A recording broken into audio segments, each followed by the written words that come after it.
What's up mga masapens? Birthday na ni Tuti! Dumating na nga yung kaarawan ko at naisipan ko na lang ilabas ang aking pamilya. Dito lang pala kami sa may Festival Mall Alabang Gumala. Ang pogi naman ng birthday boy na yan. Dumaretso nga kaagad kami sa may Pixie Forest para makapaglaro tong anak ko at mga pamangkin ko. Nagpapalit na nga sila dyan ng token. Pagkabigay nga ng token ay nagpuntahan sila sa mga kanya-kanya na lang gustong laruan. Masaya nga dito si Yume dahil nakagala na naman siya. Magkasama naman dito si Musika pati si Maray. Sobrang saya nga nila dyan dahil nakakuha sila ng kanya-kanya mga stuffed toys. Ayan, meron rin si Maray. Syempre, meron rin si Yumi.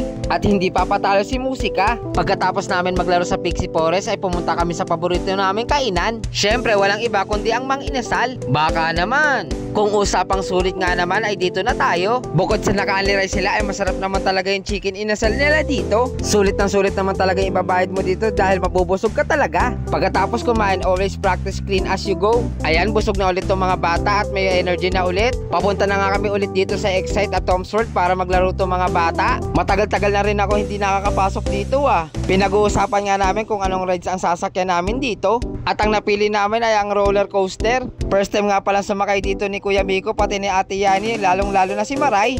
Okay, sasakay po kami ng roller coaster. Ayan, let's go! Kuya Miko, kailangan.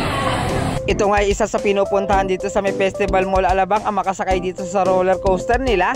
Excited na nga itong pamangking ko, lalong-lalo na to si Maray. Napabilib nga ako dito kay Maray, sobrang tapang. Go! Roller coaster, let's go! Bawal nga lang talagang gumamit ng cellphone dito kaya nagpa-video na lang ako kay ate. Grabe talaga yung unang bagsak dito, nakakalula. Mapapasigaw ka na nga lang talaga dito. Napabilib talaga ako dito sa mga pamangking ko pati kay Maray.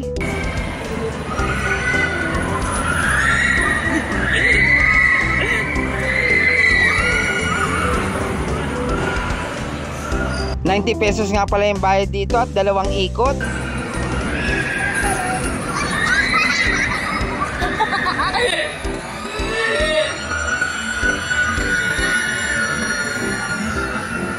Pagkatapos nga namin dito ay naglaro na ulit sila. Parang wala lang kay Maray yung sinakyan niya kanina oh. Tumambay naman kami dito sa may labas ng landmark para makapaglaro itong mga bata. Ito nga pala regalo ko sa sarili ko, ang family time.